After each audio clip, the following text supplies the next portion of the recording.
May I have your attention for a few seconds, please? We come to share a few words about the residences of the Institute. You may have seen the construction down there, down Sukhavati Garden. Next year, we're going to celebrate the 50 years of Dhagpo Gyalwa. It's been 50 years that the 16th Karmapa decided to spread his activity in Europe and especially here in France at Dhagpo Gyalwa. He actually wrote a few letters saying that Westerners will have to face a lot of suffering and difficulties, and if they had access to Dharma, it would be really beneficial for them. He wrote so. Therefore, linked to a request he received and causes and conditions, he decided to establish and spread his activity here with masters such as Gyalwa Rinpoche, Trinlay Rinpoche, Rinpoche, and so on. So, in fact, when he started his activity, he said, in order for it to be really useful, Dharma needs to remain in a stable way. And here we talk about 5 resources, 5 activities that make the Dharma take roots in a place and remain. Among the activities, one of them is to welcome the public, give people an education, which is the reason of that institute, in order to be able to receive teachings such as the one you're actually listening to and study.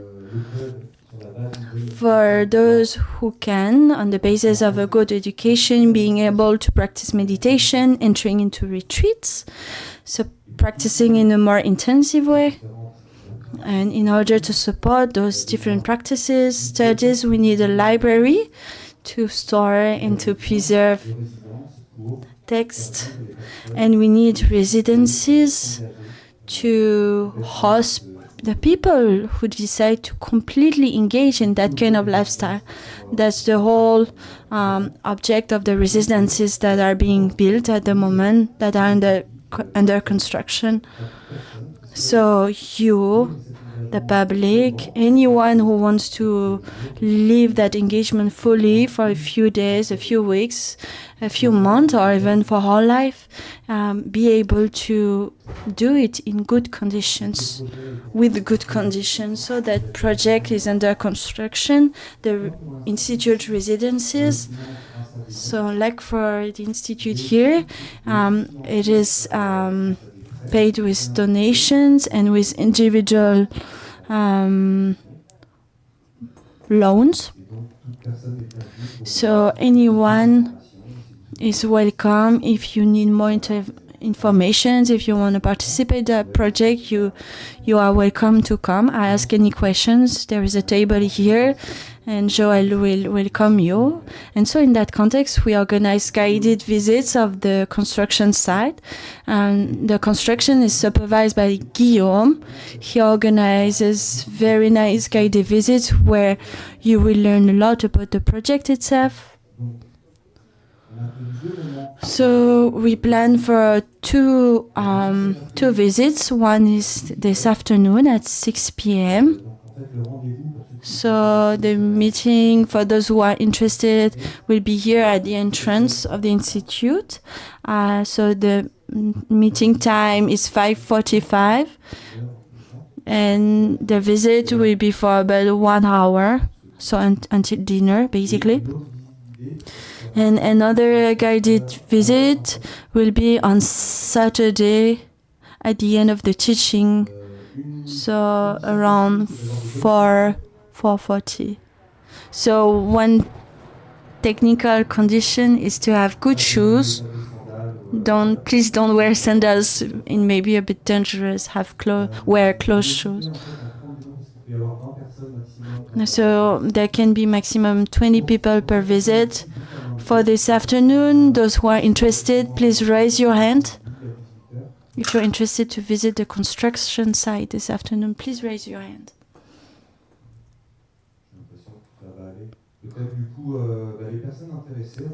So for those who are interested, please come at 5:45 at the entrance of the institute.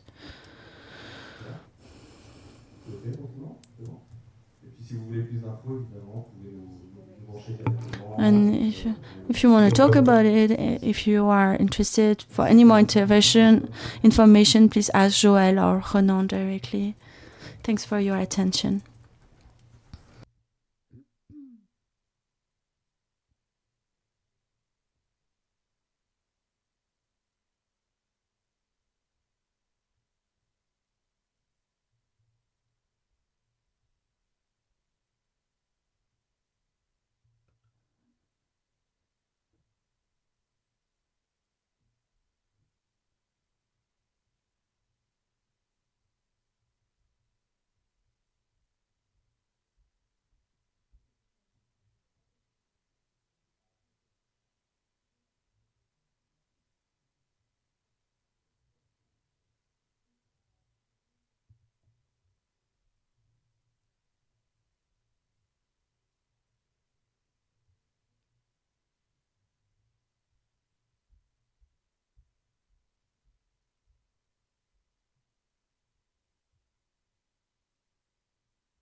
dan tsoji chonam la chanchu pardo dane chabsu chi dage jinsu jibe sanamchi Rola benchira sanje drupa shu sanje chudan tsoji chonam la chanju pardo dane chamsu chi dage jinsu jibe sanam chi rola benchira sanje drupa shu Sanje chudan soje chonam la chanchu pardo dane chamsu chi dage jinsu jibe sunam chi rola penchira sanje drupa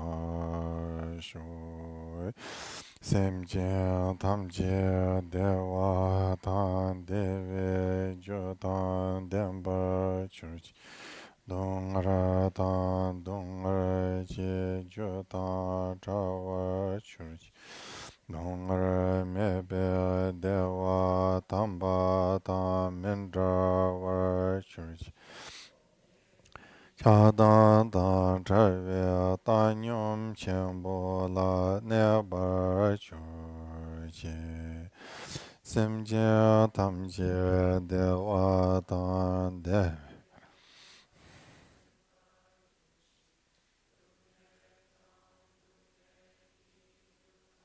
Trawa churche Mebe dewa tamba tan Mendrawa churche Nyeren chada ta trave tanyom chenpo la neba churche Semje tamje dewa tan deve jodan demba tan dunga che jodan churche Dunga mebe dewa tamba tam mendrawa chur Nyeren chadan tan trave tanyom chenpo la neba chur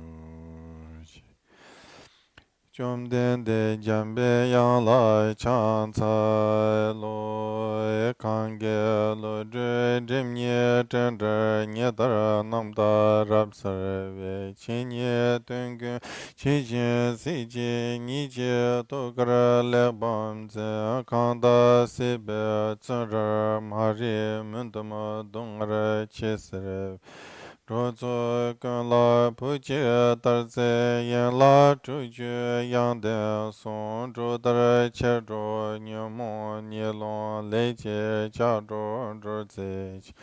Ma ri mu ser du nga ra niu gu qi ni jun ze ra zhe nam de ne da jie sa ju tar sun yun de li zo gyar ze tu yu gu.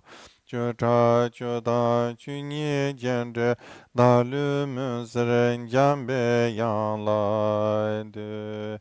Tse den ju jie qian ra wu ser qie da lu de mo men ba rab sar. Ga dan den ju xiong lu dou ba ye lo zhi bo be nang wa zar du ser.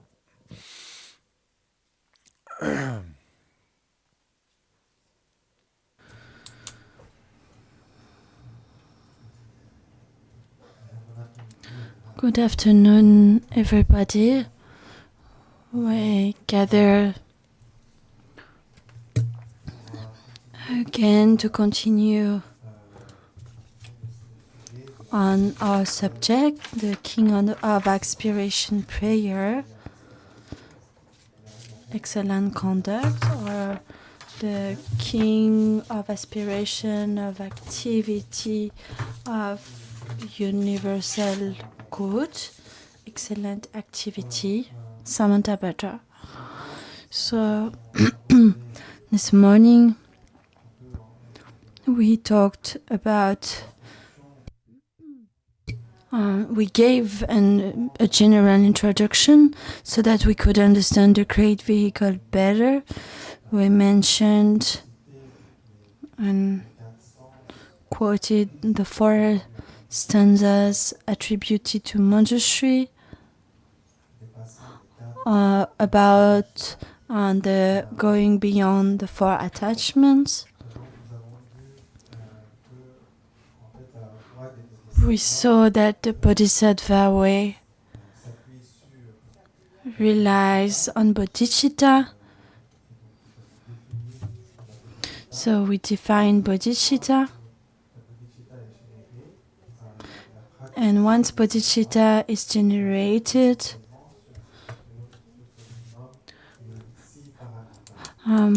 the bodhicitta relies on the 6 paramitas. So this morning we kind of stop at that point. A brief presentation of the 6 paramitas. So the whole bodhisattva practices always rely on loving kindness, on compassion, which are fully expressed in bodhicitta. And practice can be summed up in the 6 paramitas. So this word paramita means excellence and transcendence, meaning here that it's about cultivating precisely generosity or giving, discipline, ethical discipline,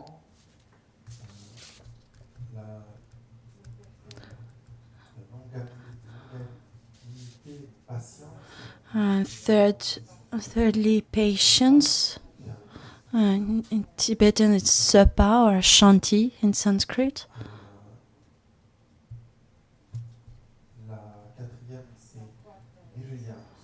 So the 4th one is tsandu or virya in Sanskrit, meaning diligence or enthusiastic diligence or perseverance.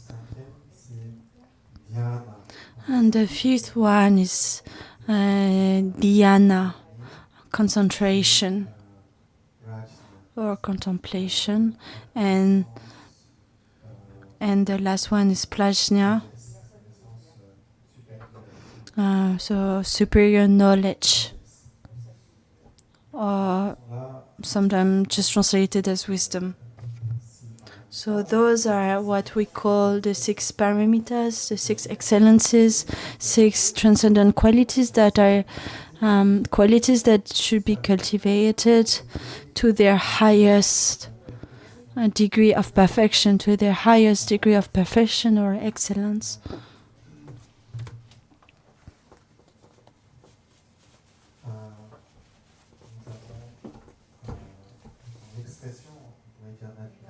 So here, the natural expression of kindness and compassion expresses through generosity, giving. And generosity giving can be of different types. It can be material giving, protection, or giving dharma. Also, it can be the giving of loving kindness, for example.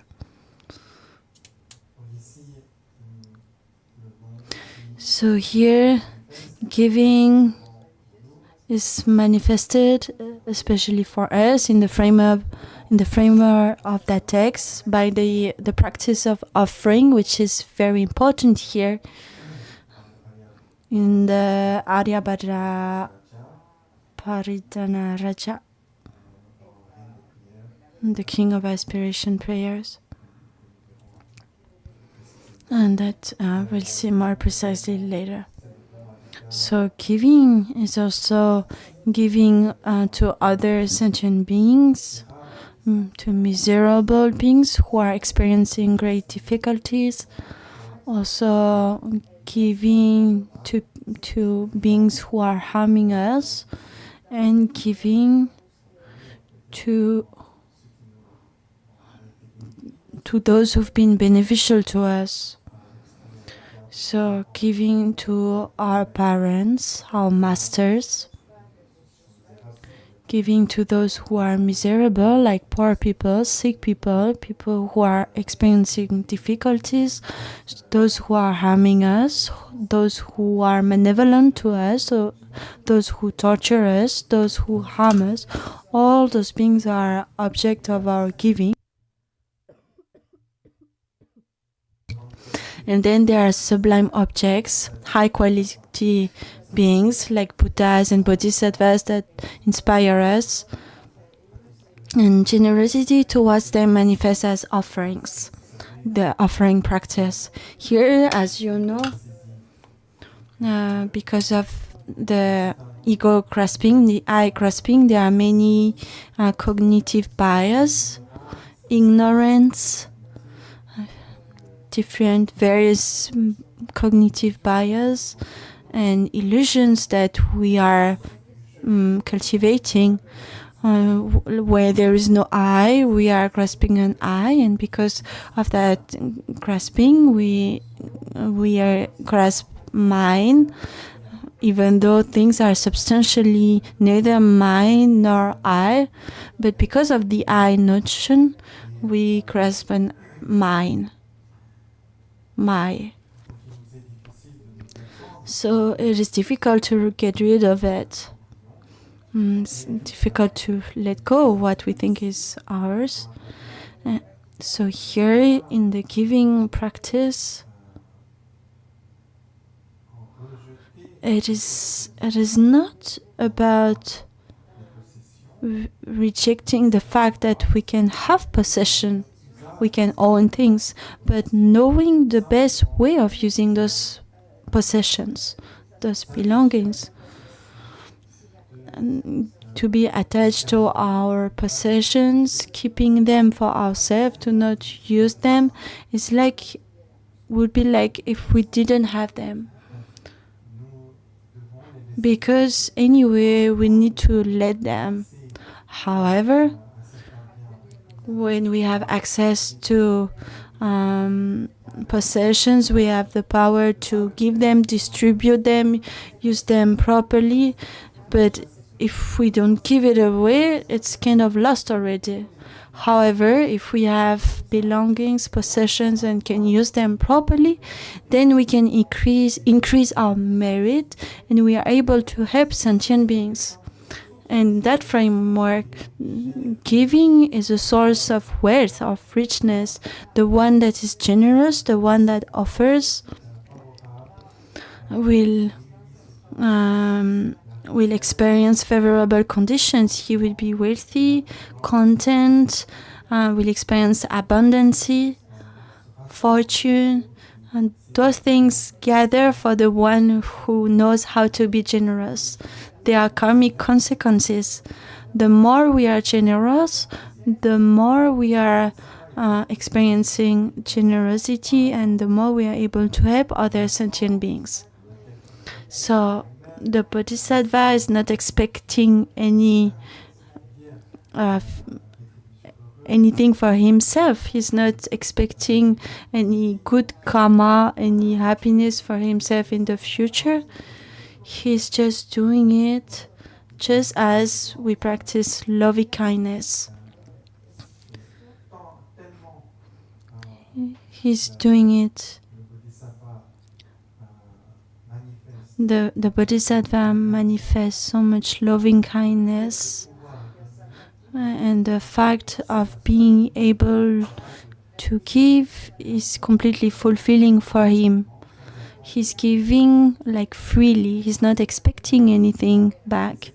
So that kind of mindset is there, and giving is done with choice. But still, that giving can't yet be called paramita. It's called paramita only if that giving is accompanied with discrimination, meaning no attachment to the one who gives, the thing given, and the object of giving, the one we give the thing to, meaning the agent, the action, and the object. So there is an understanding that those phenomena that arise as I, mine, others don't exist more than our own face reflection in a mirror. It's just like an illusion. It's just like a scarecrow. But there is no continuity in that. There is just an appearance. There is no substantial reality corresponding to that appearance. It's just a reflection, a mirage, a rainbow, or a scarecrow. It just looks like, appears like. So if generosity is applied with that understanding, then it's generosity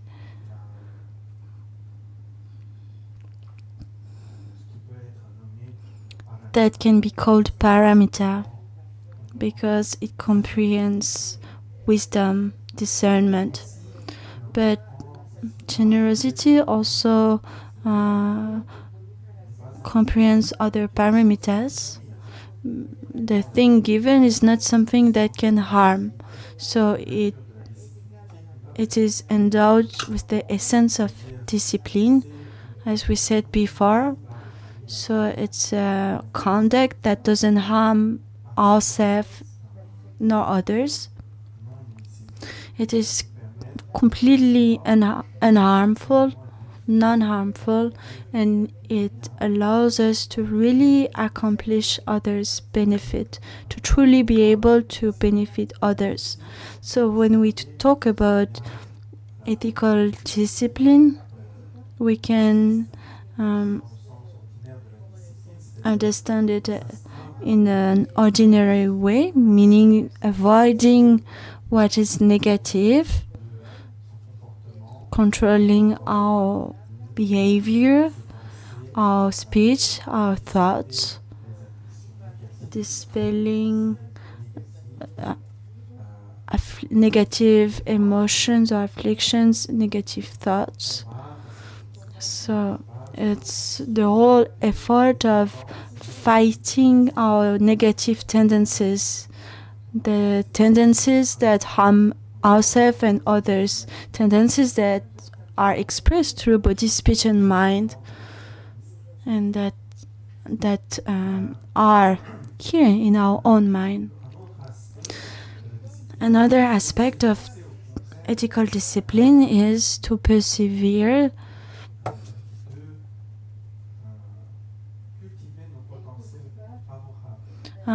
into cultivating our favorable potential, to shape our discernment, to not forget, to keep in mind the virtuous object. And of course, with that comes meta-consciousness. And if we want also cultivating the quality of loving kindness, once we've been introduced to what is loving kindness, we are able to express it maybe in a limited way to a few people. And once we are able to do it to a few people, we train to do it, to express it towards all sentient beings without any exception. In the same way, to deepen our knowledge of Dharma, our understanding of Dharma, and all our potential, all our positive capacities are being developed. That is another aspect of ethical discipline. And finally, there is the aspect of ethical discipline that is about accomplishing others' sentient beings' benefit. Accomplishing the benefit of sentient beings is done through generosity, generous actions.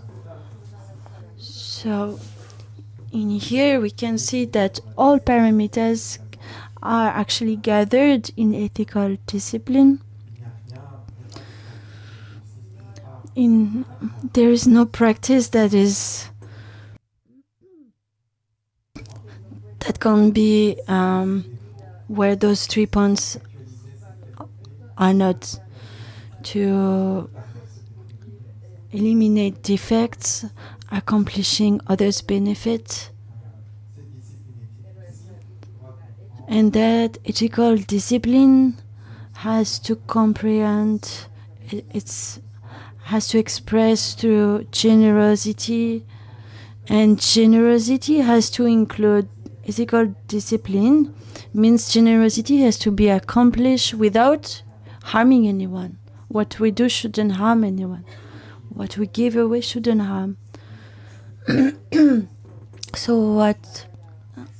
And also generosity has to be done without attachment or grasping to the subject, the object, and the thing given. Means cultivating through the understanding of emptiness and the development of wisdom. This is the way that ethical discipline becomes actually a paramita. Then the third point, patience, shanti in Sanskrit. This is the only training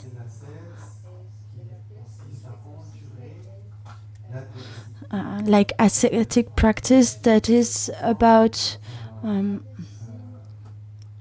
training or going through difficulties, adversities, without getting caught into anger, hostility, aggressivity. So it's the opposite of anger. Patience is the opposite of anger.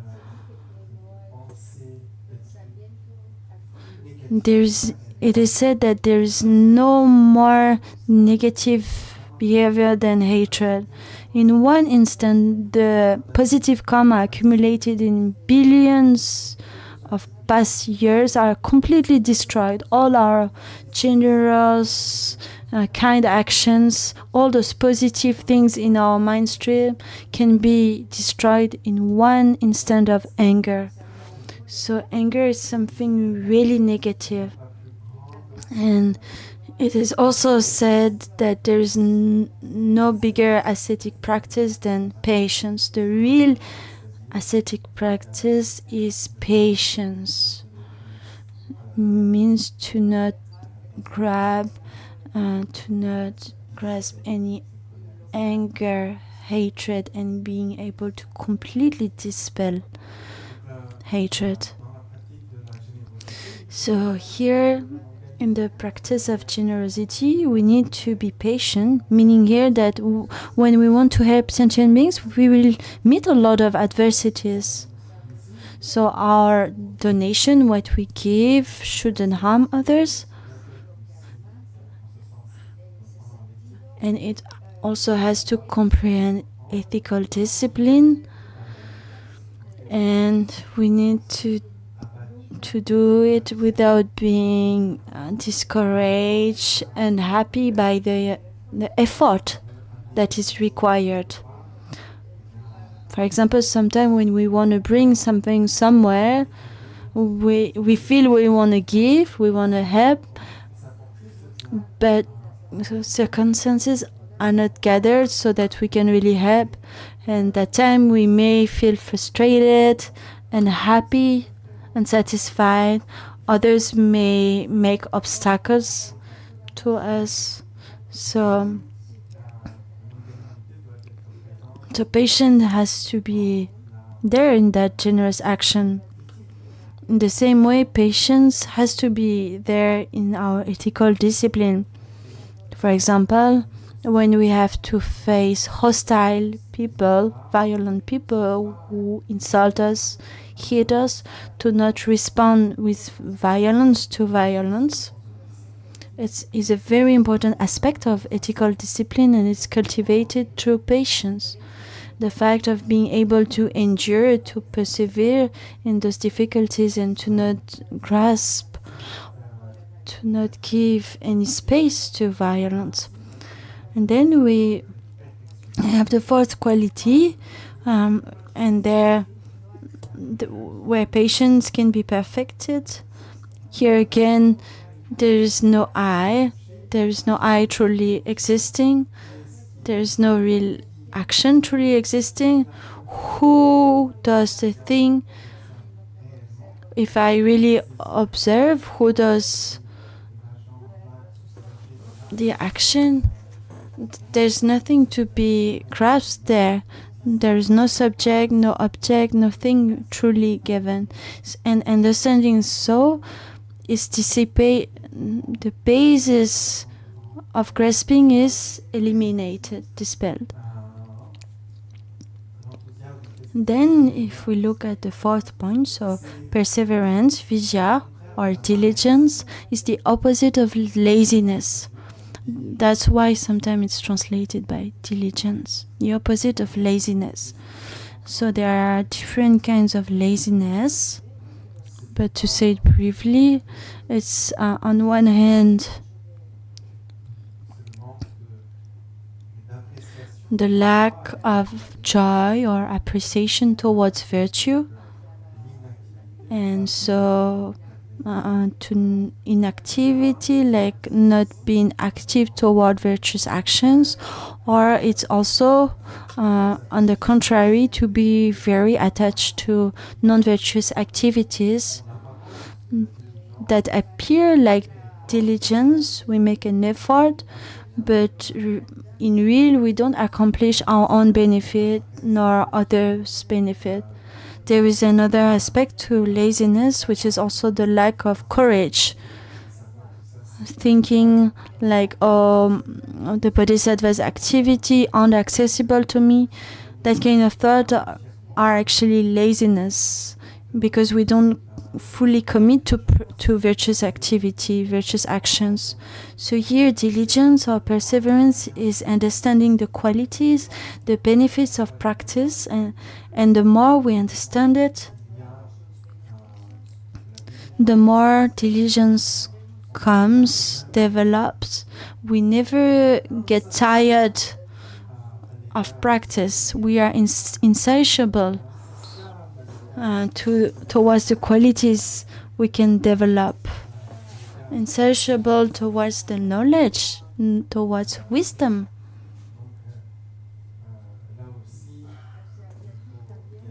Insatiable.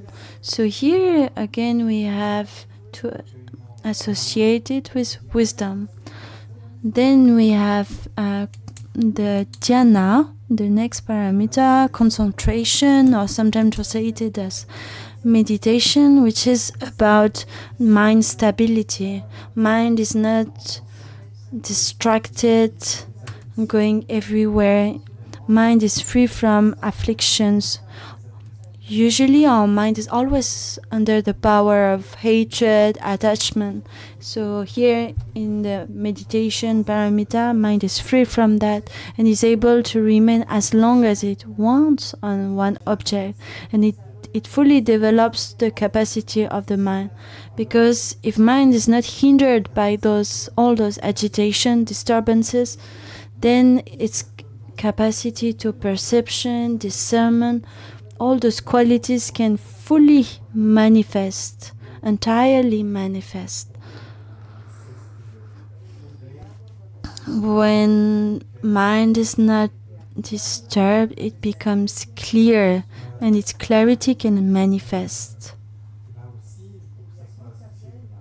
And here again, it becomes limpid. So here again, it has to go together with this discrimination or discernment. So in each of the 6 parameters, there is actually the other parameters. Each of them have specificities, some special aspects or features.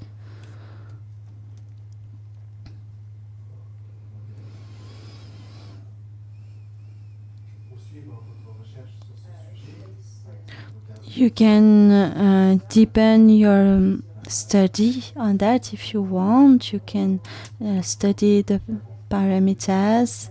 There is a lot to say on that subject, but I just wanted to introduce it briefly. But we can go back on that later if you have questions, of course. But I really invite you individually to research on that subject in order to understand it properly and to be able to apply it in your practice.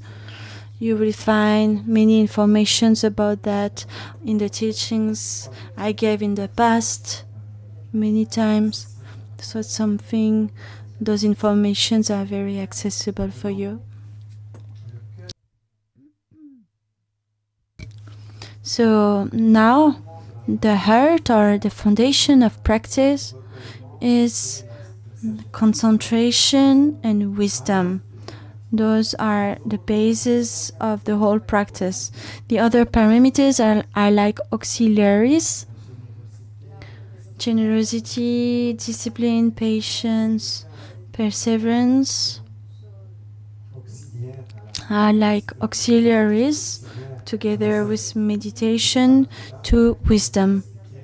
Those parameters were explained by the Buddha only with the goal to develop wisdom. They are like support to truly develop wisdom, which is the heart of practice.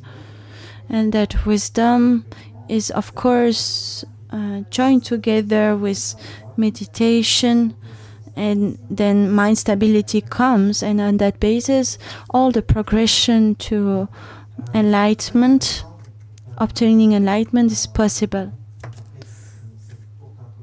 So now, after that short introduction, let's come back to the Great Vehicle presentation.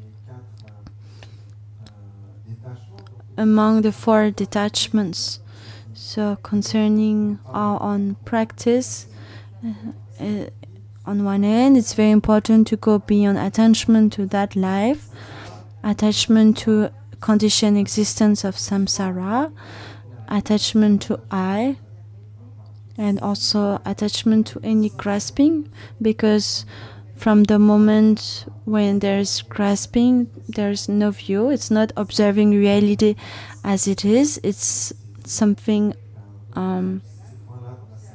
something artificial is grasped. So those things are very important here. Those points are really important. So now let's come back on the text itself. So please have a look at your translation. So we have first in Tibetan the title that is given here.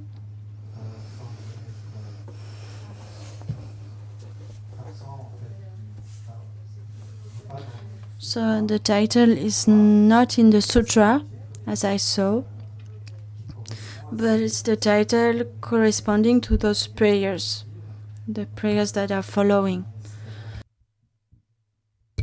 So in Tibetan we have Gyakar Ketu. So all the texts that come from Sanskrit in order to show their origin are first it is said in Indian language, and the title is given.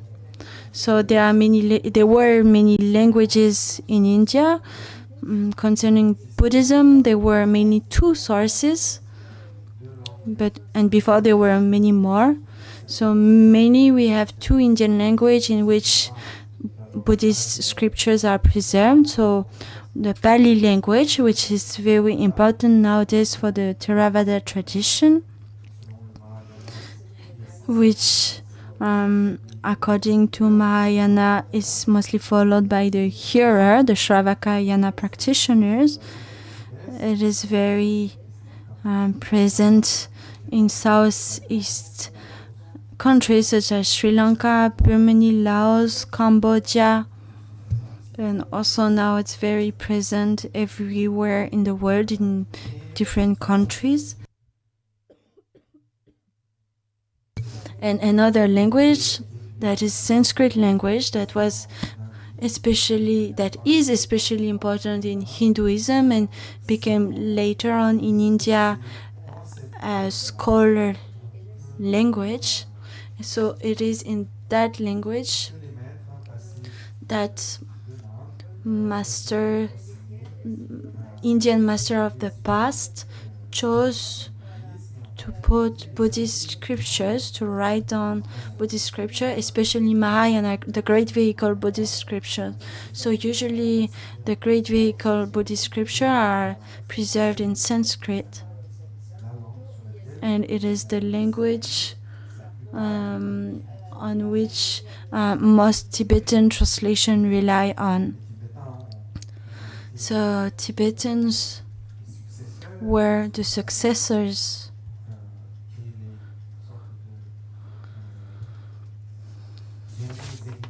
and the last heirs of Indian Buddhism. So they inherited not only Indian Buddhism, but they are also like the continuity of Indian Buddhism, because they inherited Buddhism from India, because from the 13th century, due to political situations in India,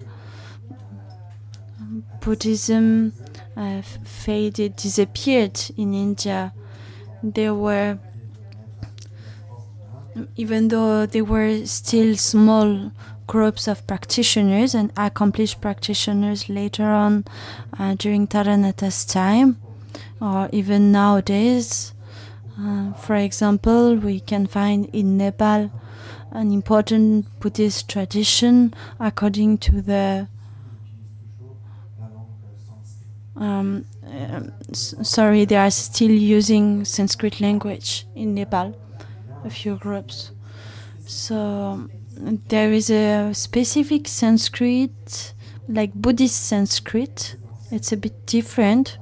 So we have to think that most of the scriptures were written in that language. So we have the title, Arya Bhattacharya Pranidhana Raja.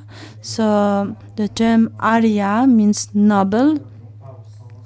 So noble, not in terms of social status, but in terms of wisdom. What we mean here is Arya, and that you sometimes you see it translated as noble. Here, see it as an indication of wisdom. A noble bodhisattva is a bodhisattva who has realized emptiness, that is not an illusion, that is not mistaken. This is the way we understand Arya.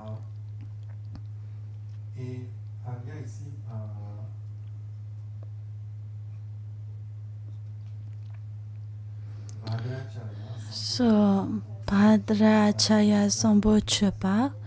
So, Bhadracharya Sambhochepa. Bhadra is the good conduct, so it refers to the bodhisattva Samantabadhra. So, it's the conduct or activity of Samantabadhra bodhisattva. It's the malam, aspirations. So, here in Sanskrit, it's Pranidhana, aspiration, and Raja means king or queen of aspiration, prayers of universally good. We can say activity or conduct of universally good. So maybe activity is better because there is no moral aspect. So activity of the accomplished bodhisattva. And here in French, the translator said, and then next line we have in Tibetan, Begeto, the translated title from the Tibetans, or Papa Zampo Chobe Mulam Kitiepo.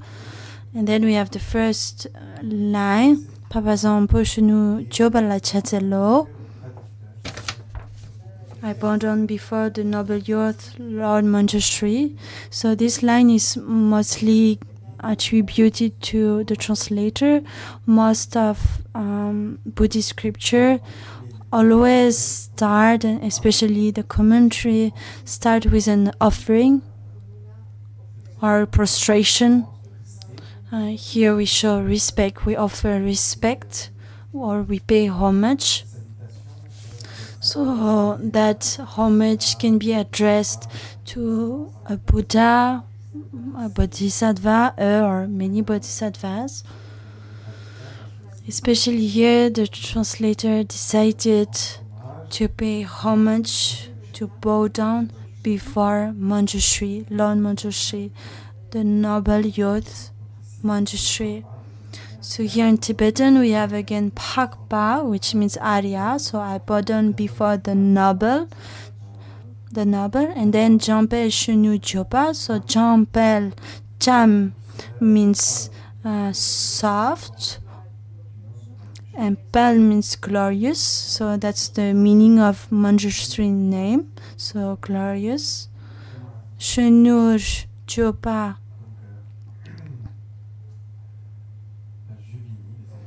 No, Jopa means young, juvenile. So here there are many reasons. One of them is the importance of Manjushri in the Buddha Vatamsaka Sutra, especially the Kandavyuha Sutra, where Sudana is instructed by Manjushri, is taught by Manjushri, and also because that homage gives an indication regarding the classification of the text. The text belongs to the knowledge scripture, here where wisdom is developed. Text linked to the development of wisdom. So, in order to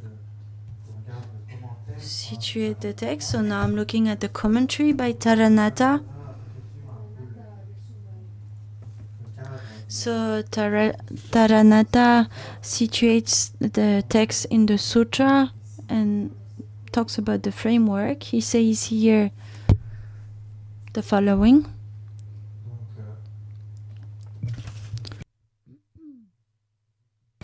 So I'm gonna make a resume. So this text comes from the peregrination, the journey of Sudana, who met various masters, as we talked about before. And Taranatha says that his conduct is inconceivable and that it is difficult to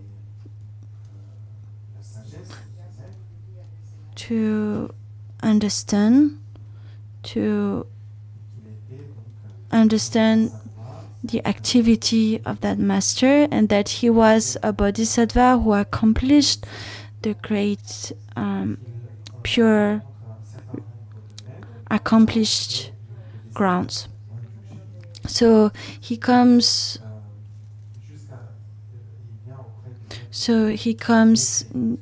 first near Maitreya, the master Maitreya.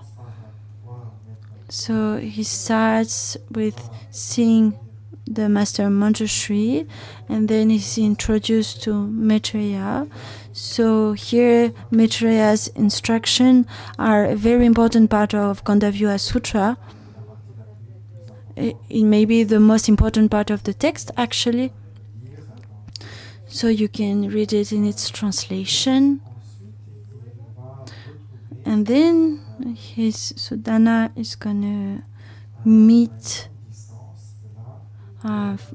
far away the Bodhisattva Manjushri.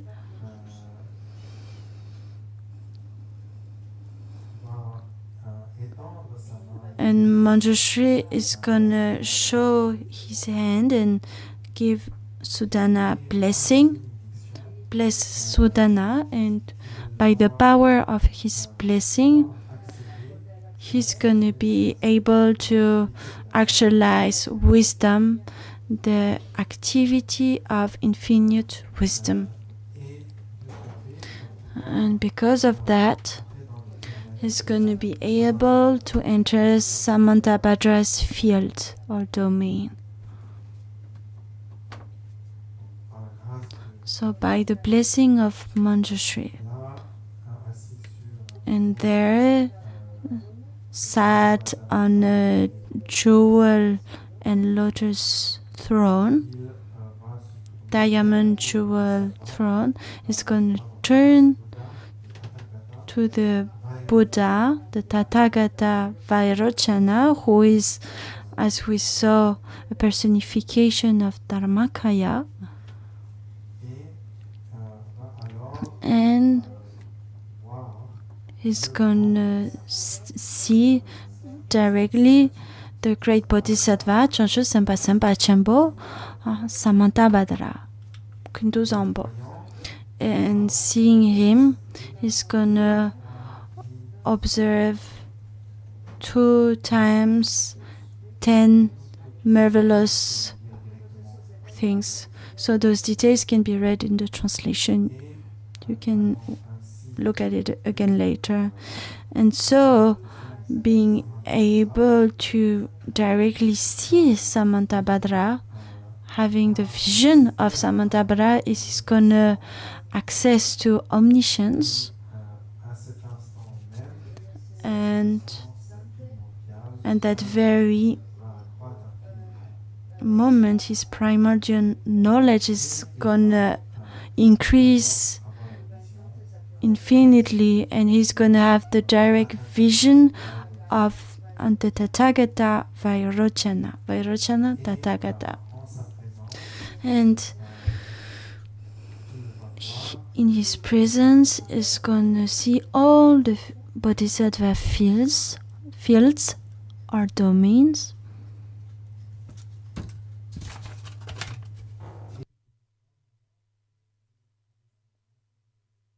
And he's going to see that Samantabhadra Bodhisattva attains equanimity with all the Tathagatas and is himself sat on a throne made of jewels and lotuses.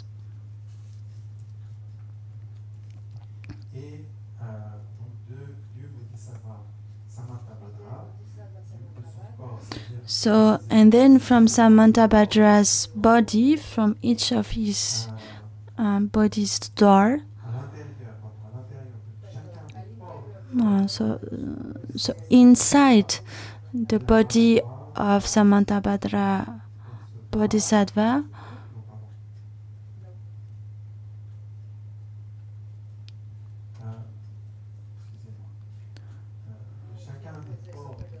so sorry, Rinpoche corrects himself. So from each pore of his body, an infinite light is going to spread and it's going to illuminate until the very end of the space. And those lights are going to dispel the suffering of all sentient beings. And it is at that very moment that it's going to see the accomplishment, the vimoksha or napatarpa in Tibetan, the accomplishment, the inconceivables, the inconceivable miracles of accomplishment of Samantabhadra Bodhisattva, and he's gonna perceive more than 20 different kind of miracles and accomplishments which are immeasurable and infinite. And at that moment, Sudana is gonna feel a high joy, felicity, happiness.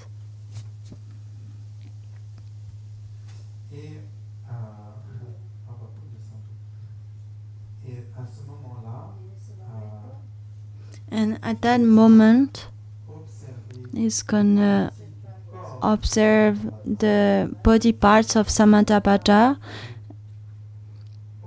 and in each pore of Samantabhadra's body, he's gonna see a universe, and at its center, our universe, our world system, surrounded by an infinity of worlds. And he's going to see all those universes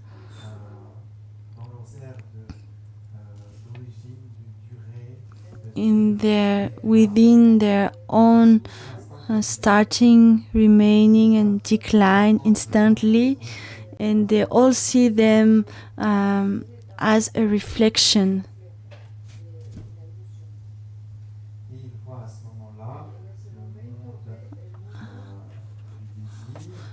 And at that moment, he sees the desire world, the Kama Dhatu, as well as the Rupa Dhatu and Arupa Dhatu, the form and formless realms.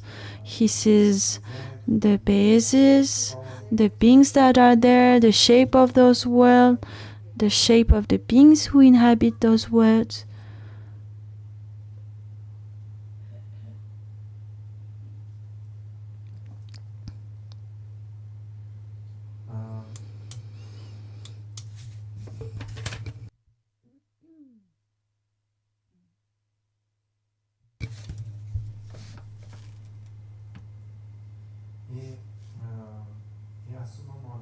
And at that moment, the bodhisattva Samantabadhra has all on the body marks, the Buddha marks that show the Buddha pure fields, the bodhisattva pure fields.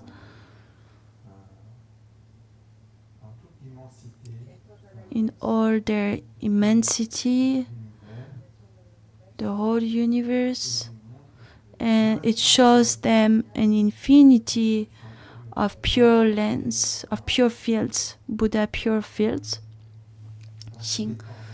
in all the 3 times of the past, present, and future. And on each of those infinite worlds, he sees also the Bodhisattva Samantabadhra next to each of these Buddhas.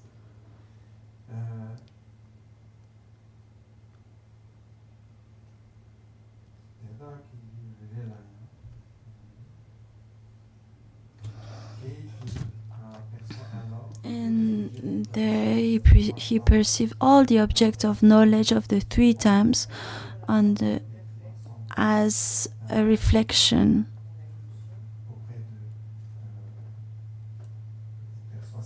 He perceives that as well at that very moment.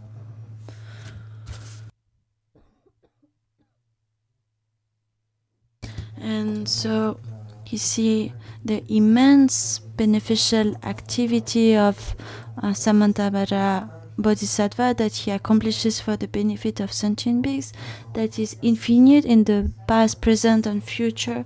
All are accomplished at the same time.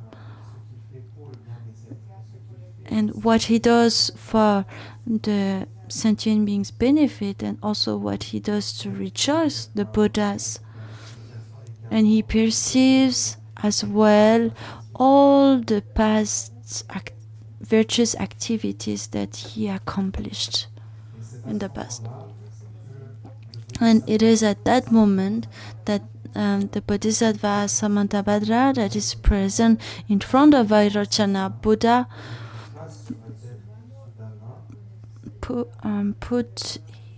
extend his hand and put it on Sudana's head.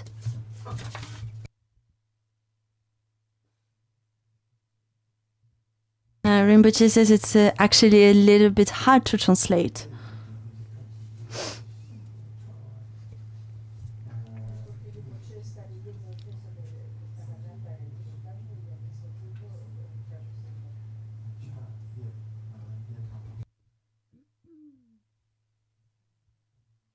And simultaneously, while Samantabhadra Bodhisattva, which is in front of Vairocana, puts his hand on Sudana's head, simultaneously all the Samantabhadras residing next to all the Buddhas. So here the idea is that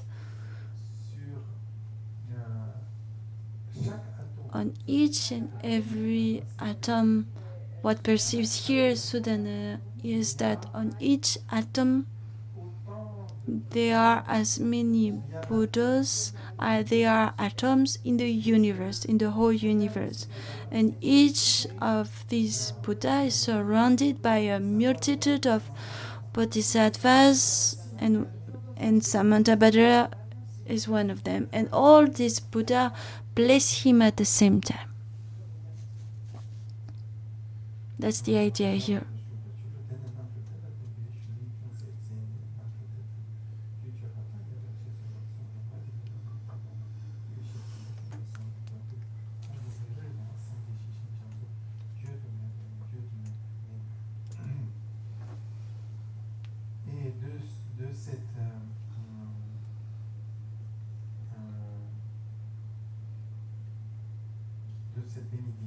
And so from that blessing,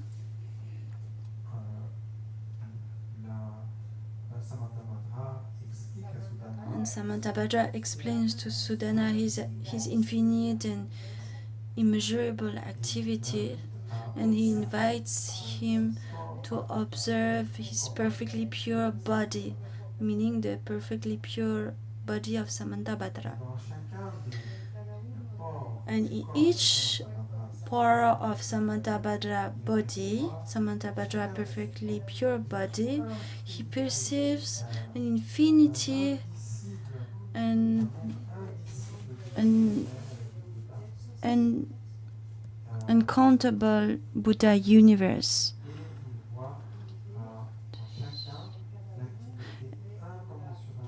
And he sees in each one of them the immeasurable activity of each Buddha.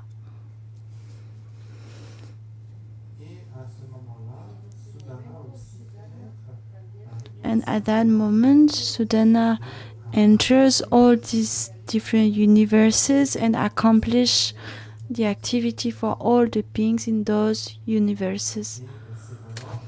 And so also Sudana also accomplishes that accomplishment of vimoksha. This term here, Nambar is used also for biography in Tibetan, meaning the accomplishment of a bodhisattva. Nambar.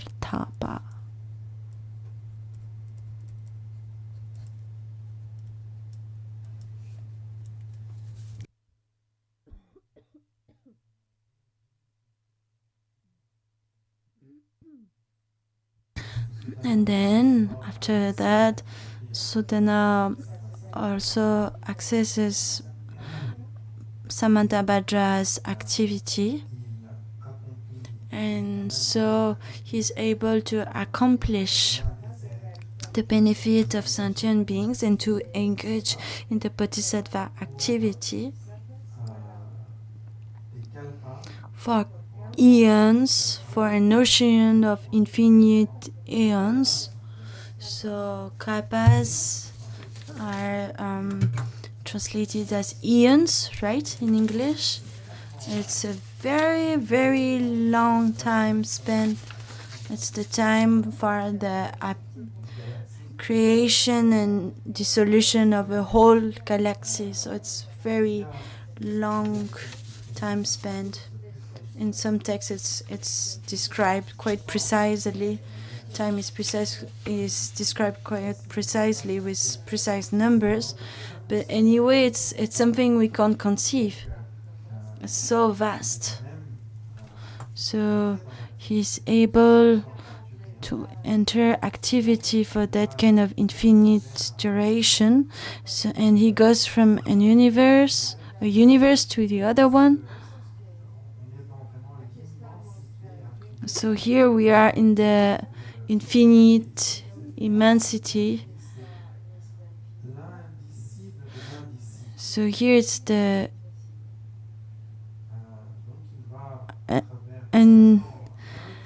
we can't say it. It's the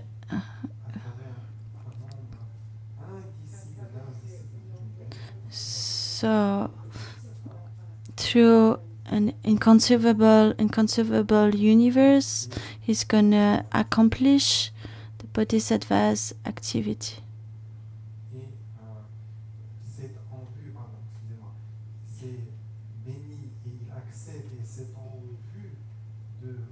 And it is in order to accomplish the vow of engaging in Samantabhadra's activity that he recites the stanzas of that prayer. So this is the introduction given here in the commentary.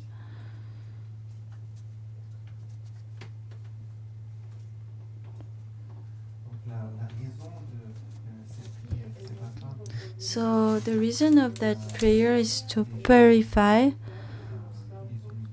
all the fields, all the universes, in order to accomplish that immeasurable activity.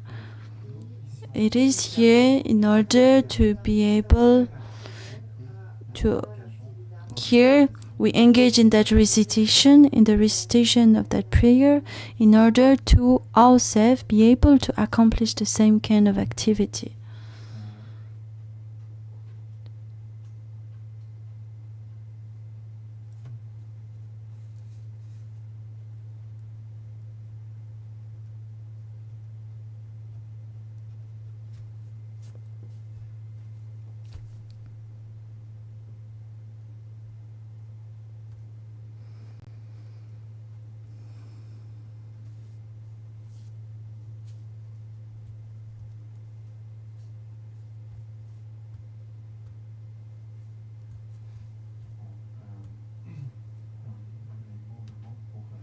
So here says Rinpoche, I'm a bit lacking a few words to be exactly able to translate it in French.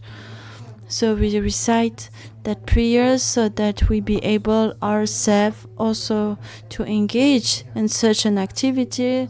We aspire to Samantabhadra's activity, to which Sudana has also aspired to, and following his example, we're going to recite that prayer.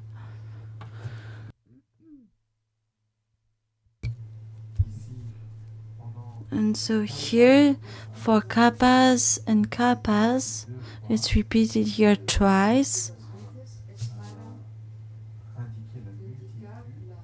It's to indicate the multitude.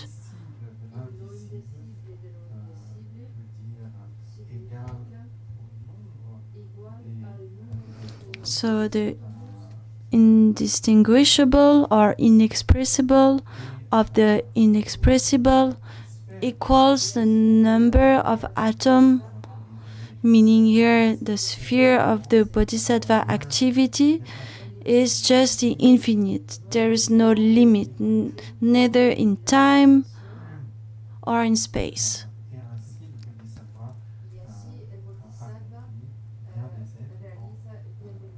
And so the bodhisattva accomplishes the being's benefit infinitely. And he tries to bring all beings to maturity, to enlightenment through emptiness, compassion, and through the wisdom endowed with capacities, means of helping.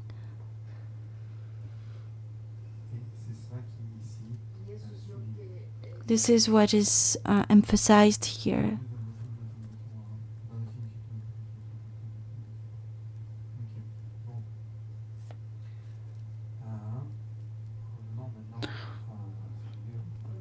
So let's come back to the text here.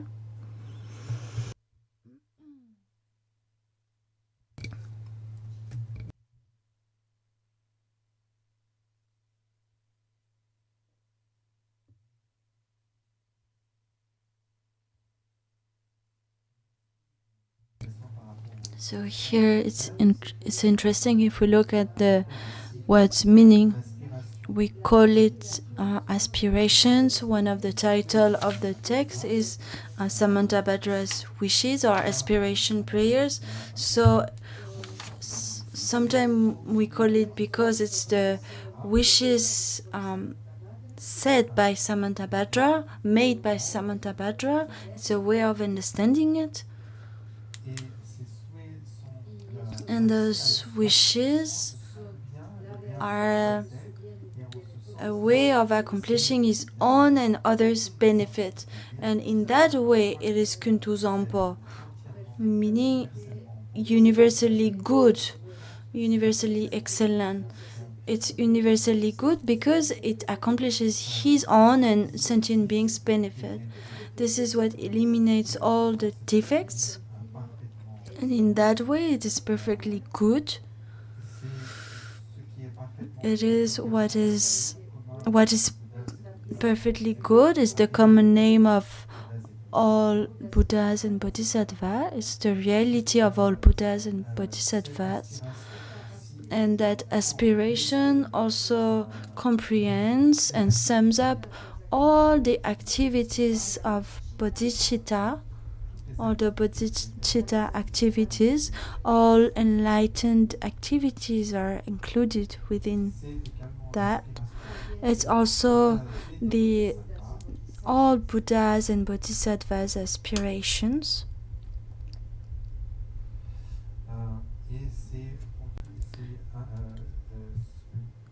And the text is also called Charya, Chopa in Tibetan, meaning the activity, the universally good activity.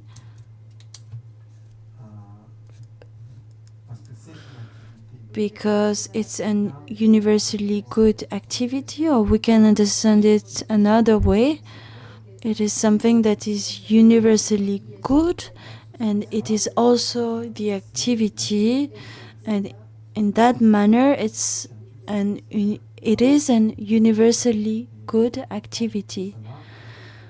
So we have to understand it that the Bodhisattva's conduct or activity is virtuous from the beginning, at the middle, and at the end. That is enlightenment. It is good from the beginning, at the middle, and at the end.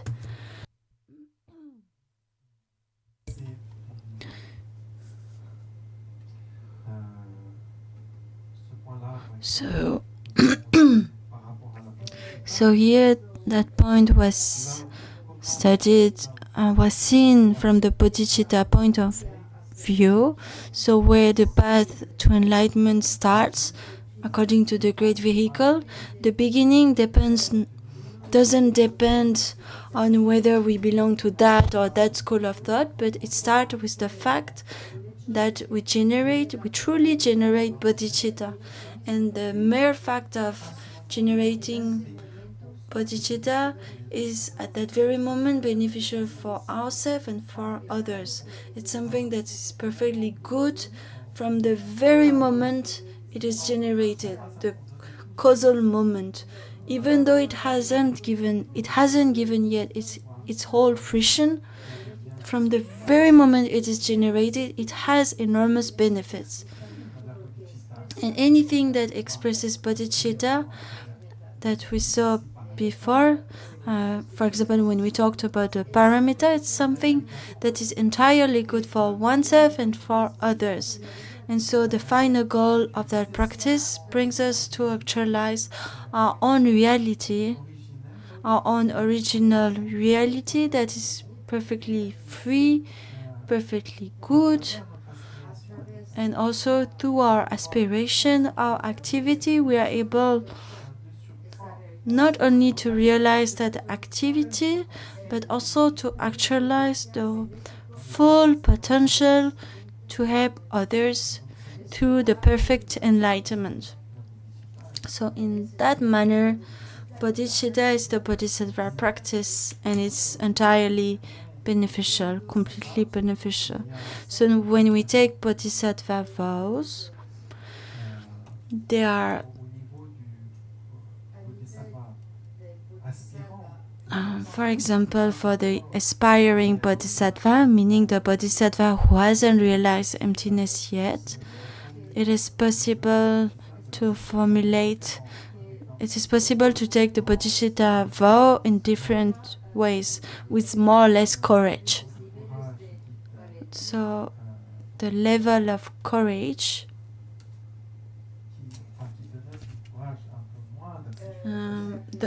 those of lesser courage. So with the lesser courage, according to the way of generating bodhicitta. So some will generate bodhicitta like a king.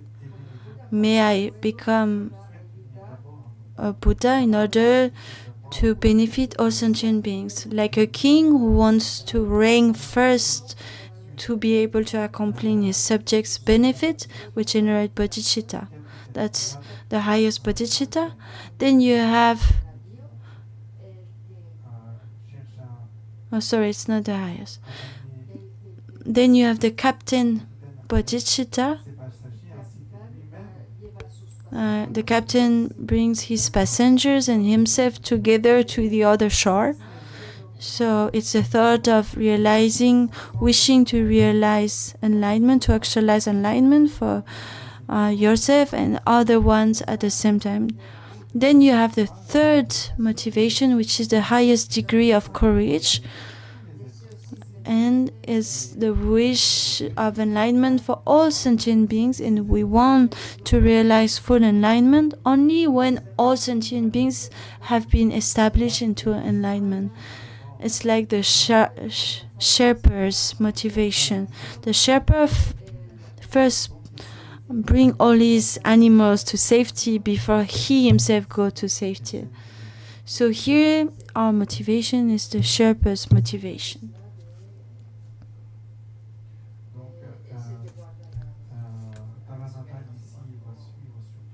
So Taranata here follows mostly an Indian commentary written by Dignaga Master in Sanskrit. So in here we can find an introductory part in divided itself in 7 parts that we usually hear it here as the 7 bridge prayers. And it is actually 7 distinct different practices done one after the other. So it's 7 preliminary practices to the development of bodhicitta. So 7 very important practices.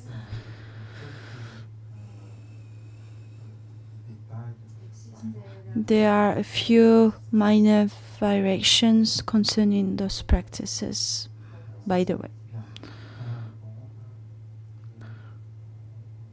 So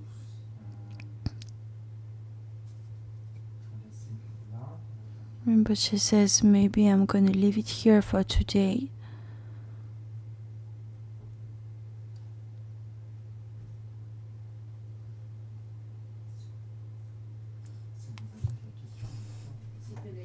Yeah, if you have questions, we can take a few minutes.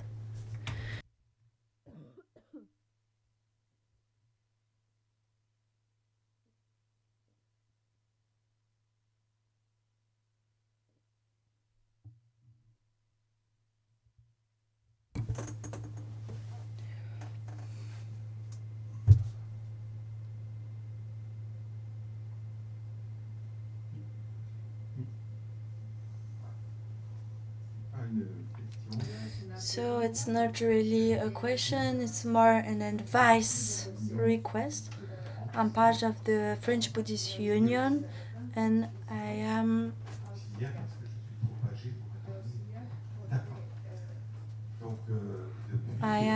a chaplain, auxiliary chaplain. So I've sent letters to my region hospitals, and the issue I'm facing is that mostly doctors ask me to come or send me their patients. But most of the time, the patients don't know it's Buddhist, so sometimes it's hard. Many ask me explanations and advices, and many ask me if I could recommend them books about Buddhism. So where it's hard for me, it's especially with young people. With others it's easier, but with young people, and they seem not so interested with that. They seem to not care so much about that. So what do you recommend me? How can I get in touch with them better, the younger ones?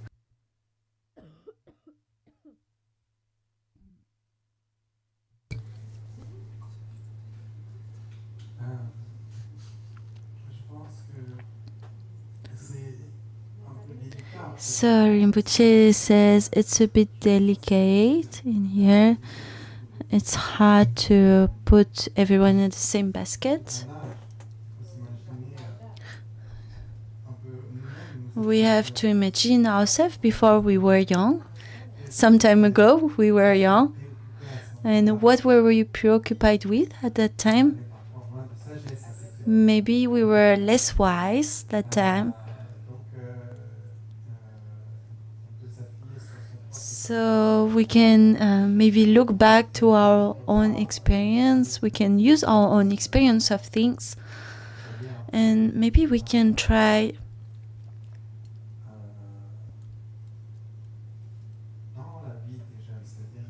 to project ourselves into young people's life, meaning imagining what difficulty are they facing nowadays, what are their expectations. So we have to try to put ourselves in their baskets, to put our feet in their baskets, in their, yeah.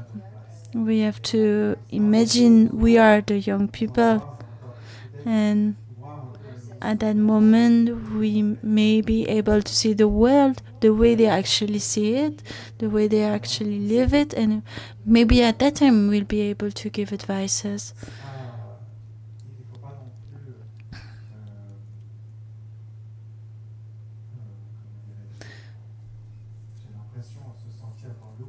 So here, don't feel like you have to give an advice. Some are open, some are less open. If there is a possibility, even if it's something very simple. Of course, it's difficult right away to bring someone to the deepest Buddhist teachings, even though, of course, we wish it for them. It's of course we wish to introduce them to what is the best for them, but here we have to be humble, understand your own limits, the person's limits, your communication capacity, and maybe just try to share something with your heart, through your heart, just with kindness.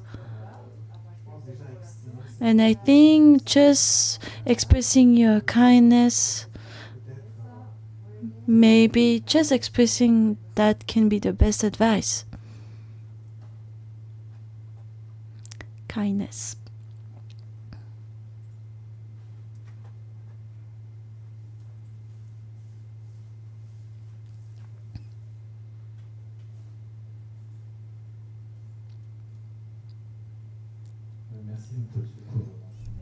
So thank you, Rinpoche, for the teaching. I have a question concerning intention. You said that the only fact of taking the bodhisattva vow can be extremely beneficial for oneself and for others.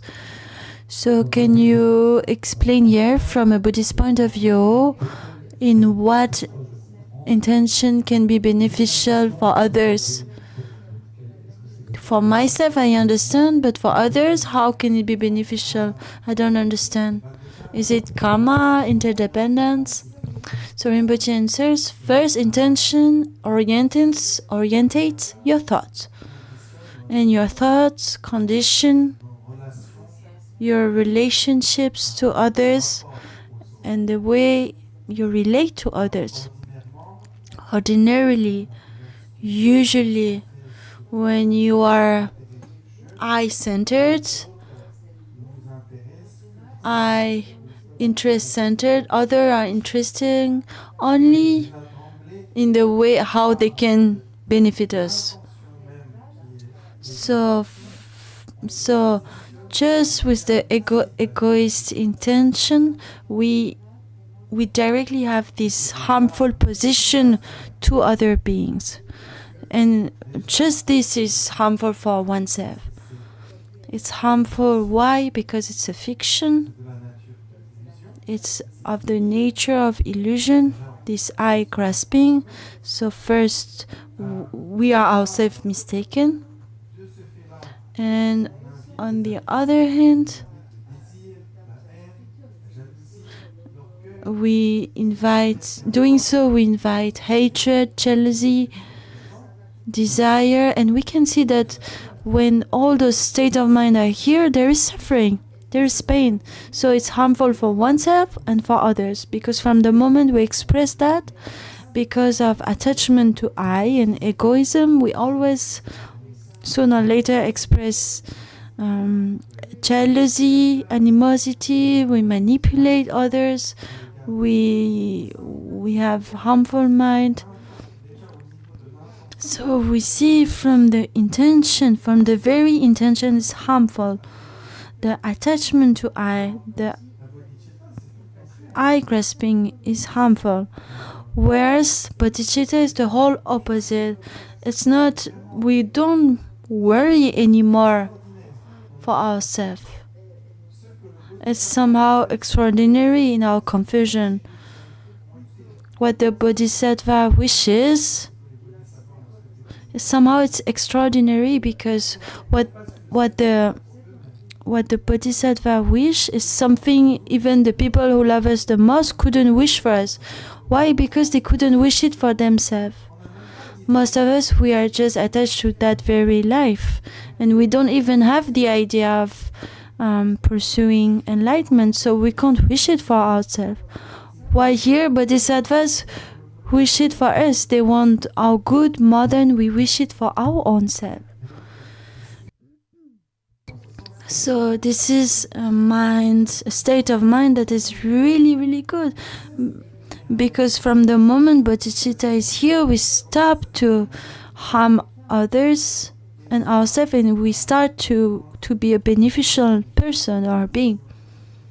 In that, if we take that promise, that engagement, if we do our life according to that engagement, it completely changes our way to see beings. Each time we see beings, we see them with kindness, with compassion. Anything we do it in order to try to help.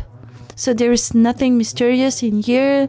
There's nothing hidden, strange behind the cupboard, karma, something that will produce X-ray, mysterious X-ray. There's nothing like mysterious to be explained in here.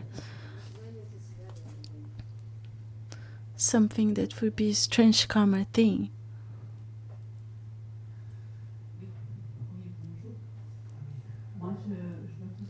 So hello Rinpoche.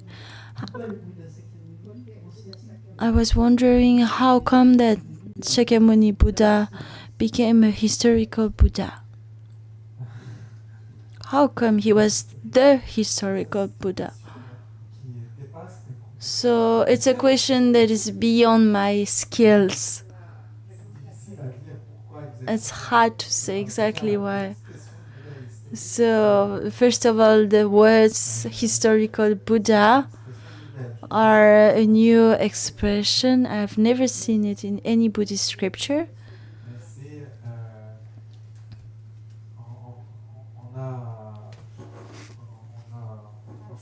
In French, we have in French literature and in secondary literature, sometimes the distinction between a Buddha that is an enlightened being, and in the great vehicle literature, many Buddhas are mentioned.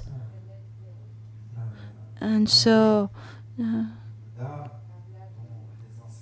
just to talk about the Buddha in the teachings we are hearing, studying and practicing nowadays, in order to talk about its source, the Buddha, we talk about the historical Buddha. So we talk about Shakyamuni Buddha.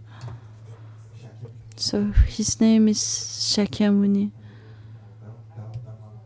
He has other names, Siddhartha, Gautama. So that is the historical person that came more than 2,000 years ago in India and taught Dharma. So to make that separation, the historical term is used. Why is he historical? I don't know. Why has Buddha Shakyamuni appeared when he appeared? Because all causes and conditions were gathered. He became a Buddha. Why? Because at that time he achieved 3 immeasurable kapas of wisdom. And the beings that through all his path as a bodhisattva he helped, all the beings he brought to maturity, and seeing that when he appeared, all the teachings of the past Buddha had disappeared.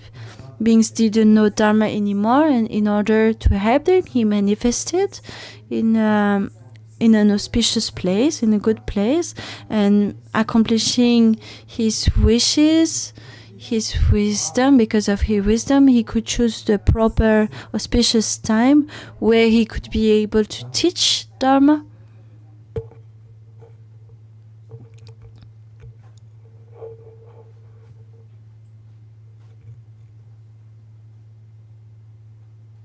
And that's it.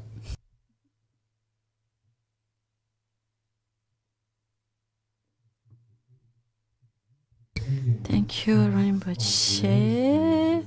Is there an English version of Taranata's commentary that you just translated? So not Rinpoche answers, not as long as I know. I couldn't find it. And so there is a second question. Who wrote the King of Aspiration prayer? Is it Sudana? So Rinpoche answers, this is a Buddha teaching. So the author would be the Buddha. We would attribute it to the Buddha. It's part of Buddha's teaching. The Sutra section.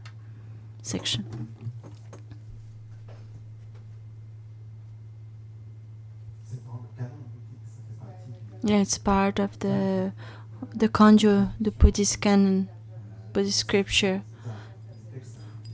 Meaning all the scripture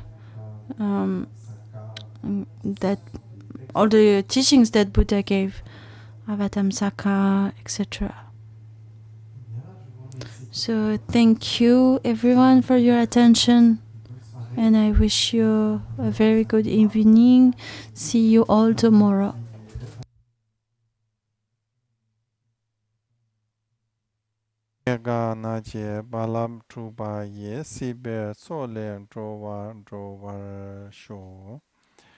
Excusez-moi, il y avait 2 questions là de personnes en ligne.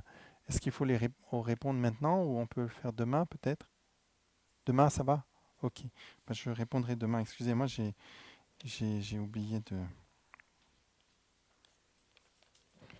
Bon, je vais le laisser là.